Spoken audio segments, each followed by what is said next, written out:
Hi, everybody. This is Silvio Canto in Dallas, Texas, on Wednesday, August the 2nd, and welcome to our commentary.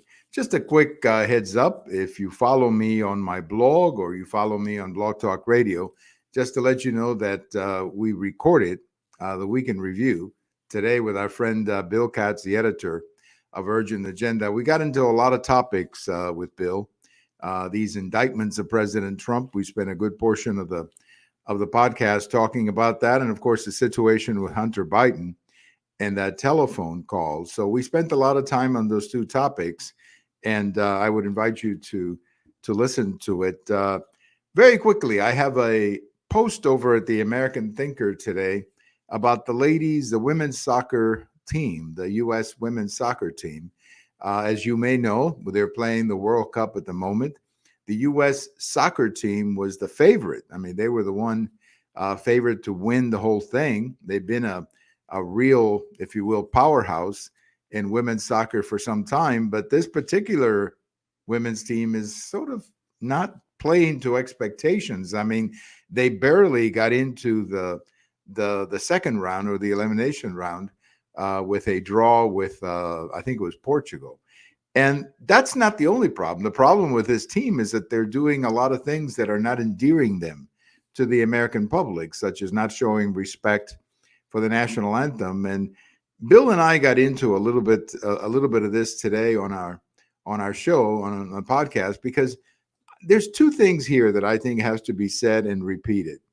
The first one is that if you're playing for your country, you have to show some respect for your country and the national anthem of your country. You may not like the president, you may not like the politics, you may not like the opinions of the Supreme Court. I mean, everybody's entitled to an opinion in the United States. That's the nature of our country. But nobody's entitled to mock or show disrespect to the national anthem and to the flag and to the United States. And the way many of these young women were standing during the national anthem, showing absolutely no respect. They don't put their hand on their hearts, as is the common practice.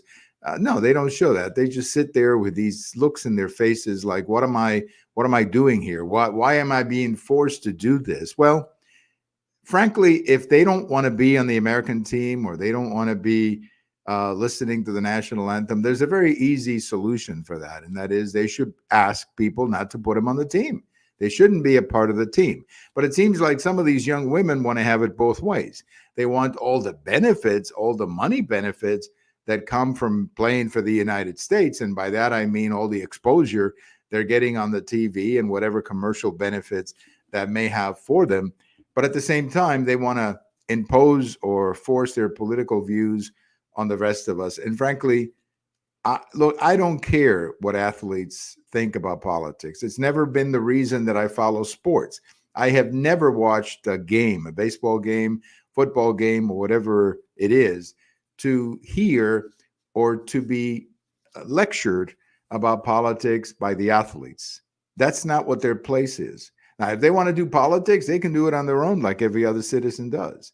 But the idea that they're going to be lecturing us now and somehow signaling to us how they feel about the country, and as they like to call it, virtue signaling.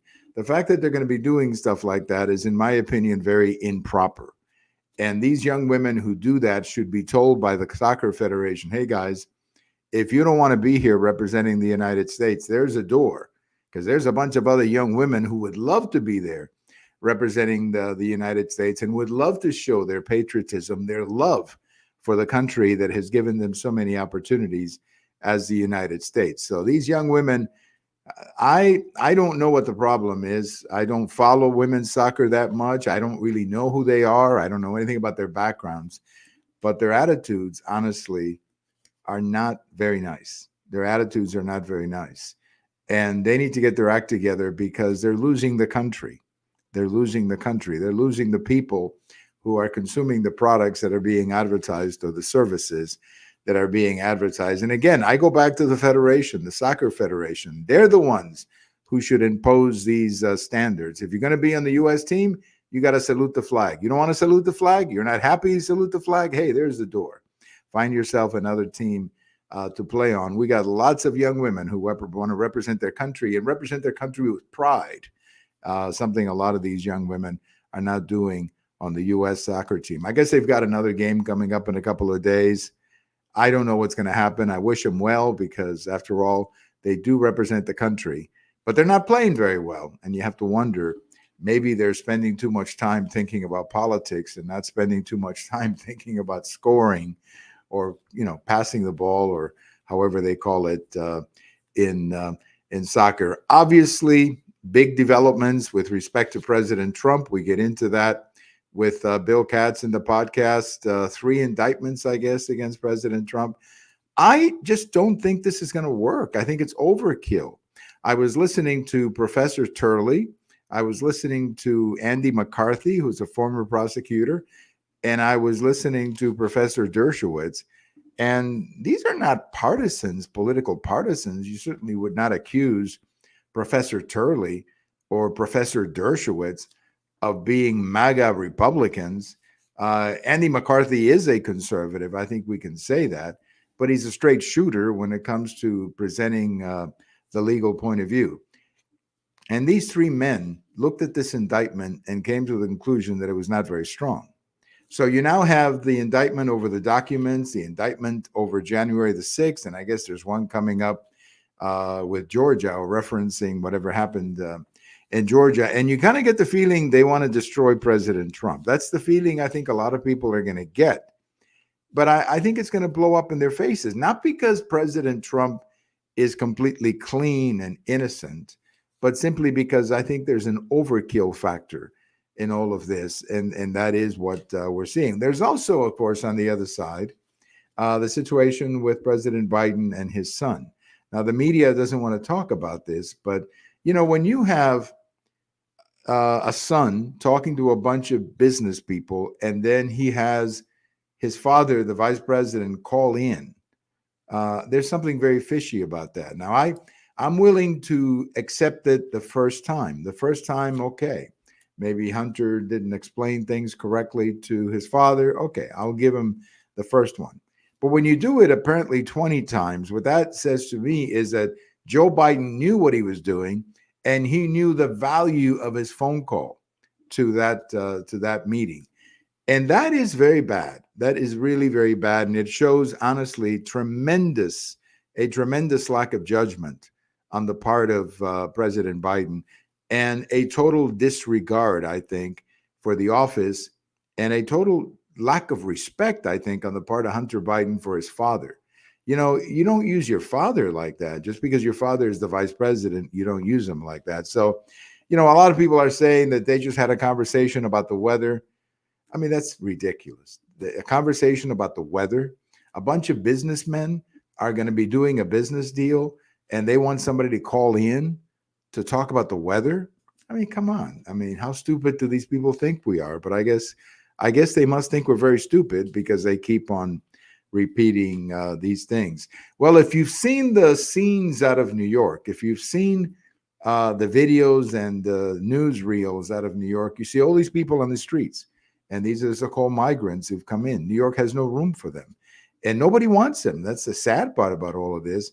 None of the suburbs want them. None of the areas around New York want them. So New York has all these people on the streets. I was watching them. They're sleeping out in the streets. Now, it's summertime, so it's pretty hot. But you think of the hygiene problems. You think of just the general problems of having a bunch of people sleeping out on the streets. And what a mess the city of New York has gotten itself in. And why did they get into this mess? Because they were playing politics, honestly, with the whole sanctuary thing. They were just playing politics with it. And they decided that they were going to go after Texas and criticize states like Texas because we did not want to allow sanctuary cities. So they had this very proactive approach towards sanctuary cities, and now they're going to deal with it. And it's not pretty. What's happening in New York, it's not pretty. On this day in history, one that you may remember, it was on this day in 1990 that Saddam Hussein invaded Kuwait. And you think of all the events that invasion of Kuwait 33 years ago today unleashed on the Middle East and, of course, the world. You had not only the Gulf War, but then the Second Iraq War. and everything that was unleashed because of that decision on this day 33 years ago to invade Kuwait. Time flies, but it seems like things in the Middle East are always exciting. Thank you for listening. This is Silvio Canto in Dallas, and we'll talk to you later. Bye-bye, everybody.